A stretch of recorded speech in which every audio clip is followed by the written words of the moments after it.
based on the evidence that has been released, a lot of these senators and a lot of people in high places is feeling the type of way about this Caitlin Clark situation.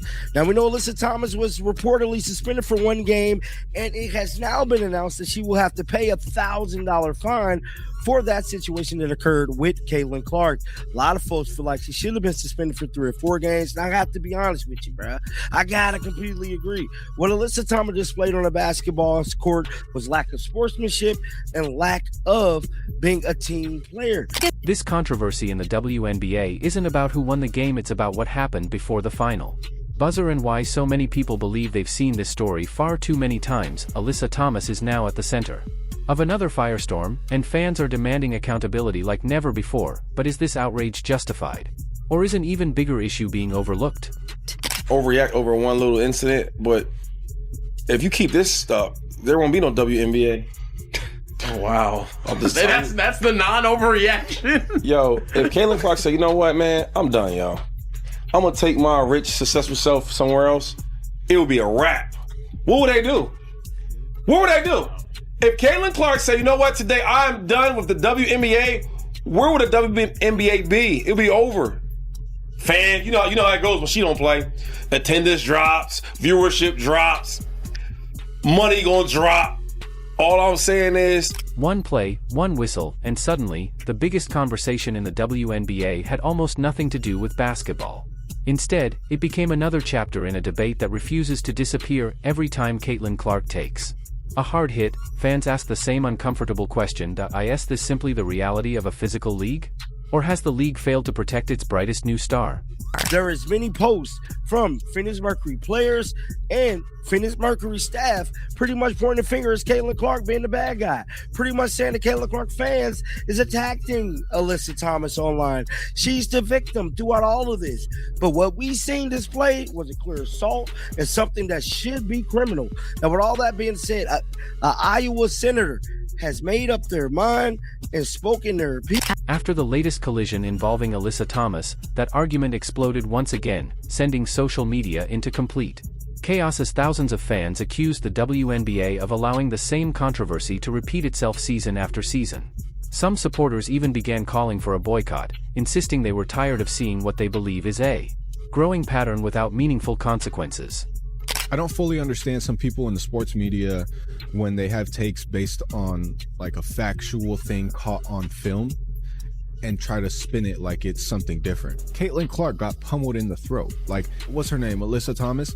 She came down. Okay, if you fall, if you're playing a sport, running, doing any physical activity, and you fall, you will never in your life, if you are a rational thinking human, you will never, let alone a professional, you will never fall like this, right? If you're falling, you're never gonna fall fist down. You're gonna brace with your hands spread out. You mean to tell me you're falling on another person and you think to just let me fall like this?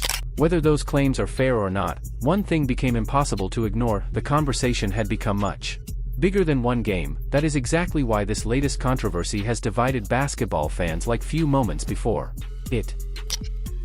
Now, guys, I have told you that I had fans reach out to me last year when they were doing the day-to-day injury fiasco, the sham, the mockery, the sham mockery of the day-to-day Caitlin Clark injury fiasco from last year.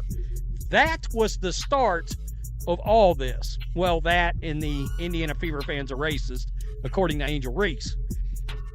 That was the start of the downward trend in the Caitlin Clark fandom and the Fever losing favor in the eyes of the fans. One side argues that physical basketball has always been part of the sport, and that Caitlin Clark should be treated no differently than any other player. The other side believes the league has repeatedly allowed unnecessary contact to become the norm whenever Clark is on the floor, creating an atmosphere where opponents continue pushing the limits because they rarely fear serious punishment. Regardless of which side fans support, almost everyone agrees on one thing: the attention surrounding every Caitlin Clark game has changed the business of women's basketball in ways that were almost unimaginable just a few years ago. Before Clark entered the league, many arenas struggled to fill. Seats consistently, television ratings were respectable but rarely dominated sports headlines. Visiting teams sometimes played in smaller venues because demand simply did not exist. Then, everything changed. Clark arrived carrying one of the most decorated college careers in basketball history, fresh off record-breaking performances. That transformed Iowa games into national events. Suddenly, opposing franchises were moving games into NBA arenas. Ticket prices skyrocketed, merchandise disappeared from shelves, television executives suddenly had a product attracting millions of viewers. That success also created enormous pressure. Every foul involving Clark instantly became headline material, every hard screen generated debate, every controversial whistle produced thousands of slow-motion clips online, with each fan convinced they possessed the definitive answer. Claire, I don't think the WNBA is failing Caitlin Clark. I think Caitlin Clark need to get tougher. I'm tired of looking at Dave Portnoy cape for you. Protect yourself. Stand up for yourself. Defend yourself. Why are you always getting hurt? It's your third year in the league. Hit the weight room, bruh. Hit some squats, some cleans, some snatches, some jerks. Something. Leaving a game with a back injury. Leaving a game with a groin injury. Leaving games with lower leg injuries. At what point, Caitlin Clark, are you going to let your physicality match your skill set? It's time to get tougher. These are grown women in the W, and we have too many grown men having to grab your capes and having to grab their capes and come rescue you. Caitlin Clark, you a dog? Be a dog then. The latest incident involving Alyssa Thomas followed that familiar pattern. Supporters of Clark argued the contact crossed the line and reflected a larger issue they have watched develop throughout her professional career.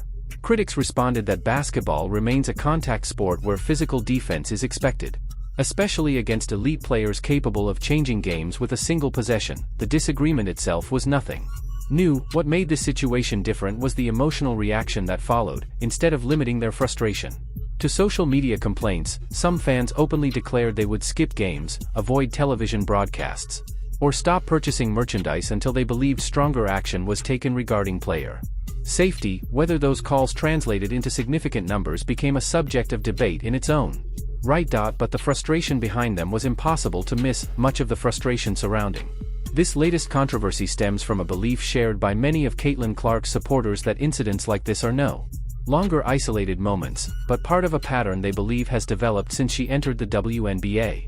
Every time another hard foul, aggressive screen, or controversial collision takes place, those fans revisit previous games and begin connecting the dots, arguing that Clark has consistently been on the receiving end of physical play that extends beyond what they consider normal basketball contact. Whether that conclusion is completely accurate remains the subject of fierce debate, but the perception itself has become one of the biggest storylines surrounding the league, and perception often carries just as much weight as reality in the world of professional sports. Hey, damn! The WNBA, the Indiana Fever, tonight might be the night where they've effed around and where they're going to find out. Tonight, a lot of talk about a boycott, a lot of talk about fans not watching, a lot of tickets not being sold. Now a message can be sent to two separate parties tonight. One party to the WNBA because fans not watching on TV. Indiana Fever don't care about that. They don't care about that. That debate has gradually evolved into a much larger conversation about how superstar athletes are treated after they arrive on the biggest stage of basketball. History is filled with examples of elite players facing relentless physical defense, because opponents understand that slowing down a generational talent often requires making every possession uncomfortable. Many longtime basketball observers point out that legends such as Michael Jordan, Kobe Bryant, LeBron James, and countless others endured hard fouls throughout their careers, because opposing teams viewed physicality as one of the few ways to neutralize extraordinary talent. Supporters of that viewpoint argue that Caitlin Clark is simply experiencing the same initiation process that many great players have faced before her, and they insist that treating her differently would undermine the competitive nature of professional basketball. Clark supporters, however, believe there is an important distinction between playing physically and repeatedly allowing unnecessary contact to go unpunished.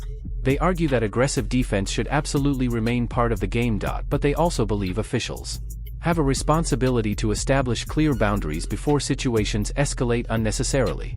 Their concern is not that Clark should receive special treatment because she is the league's biggest attraction, but rather that every player deserves consistent protection regardless of their popularity, experience, or jersey. I'm pissed. After tonight's game, I'm pissed. And I'm clearly not alone in my sentiments, but the league has a serious officiating issue. And the fact that the way that they treat their generational talent is truly disgusting. The calls tonight were insane. Or the no calls tonight were insane. This disagreement explains why nearly every controversial play involving Clark immediately dominates. Sports television, podcasts, YouTube channels, and social media timelines, millions of people followed her remarkable college career, watched her break scoring records, and celebrated her arrival in the WNBA. So they naturally continue following every major development in her professional journey. That enormous audience means every questionable foul is viewed from dozens of different angles. Replayed countless times online, and debated by fans who often arrive with completely different expectations about what should or should not have been called.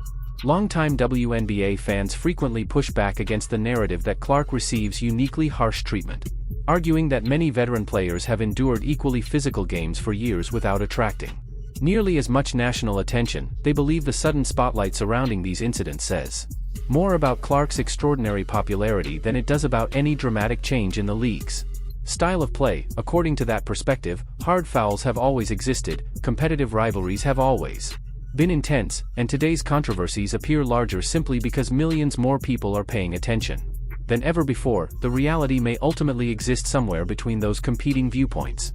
Clark undeniably commands an audience unlike almost anyone else in women's basketball, and the WNBA has also built its reputation on competitive, physical basketball that rewards toughness. Nobody cares about that. Because if fans aren't watching on TV, their broadcast networks cares about that. And if the broadcast networks care, if they care, well, when it's time to renegotiate the new media deal, they're not going to be so willing to fork up money for these WNBA games. So if people don't watch tonight, that's going to hit the WNBA's pockets.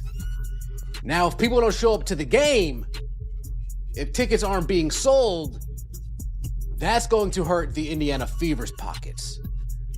You got attendance, you got parking, you got merchandise, you got food and beverage.